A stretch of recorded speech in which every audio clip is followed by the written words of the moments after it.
Welcome to Samba Samba. Enjoy the video. In this video, I will explain how to make Nescafe Classic coffee.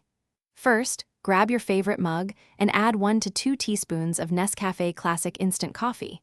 If you prefer a stronger brew, you can add a bit more. Next, pour in a small amount of hot water, just enough to cover the coffee granules. This initial step helps to fully dissolve the coffee, creating a richer flavor base for your drink. The ideal water temperature is crucial for a great cup. Heat your water to just below boiling, around 200 degrees Fahrenheit, to prevent burning the coffee. Avoid pouring fully boiling water directly onto the coffee.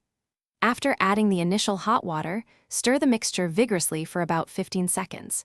This ensures all the coffee dissolves completely, releasing its full aroma and taste. Now, fill the rest of your mug with the remaining hot water, leaving some space if you plan to add milk. This is where you can truly make it your own.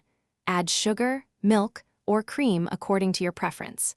Some people enjoy a dash of cinnamon or a drop of vanilla extract for extra flavor. Stir everything together thoroughly until all ingredients are well combined and the coffee is perfectly blended. And there you have it.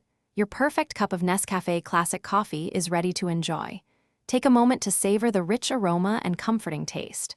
Remember, practice makes perfect, so don't hesitate to experiment with different coffee-to-water ratios to find your absolute favorite strength. For more great tips and deals, including those fantastic leak-proof containers for easy meal prep, be sure to check the description below this video. Enjoy your day. Thanks for watching. Consider subscribing if we helped you.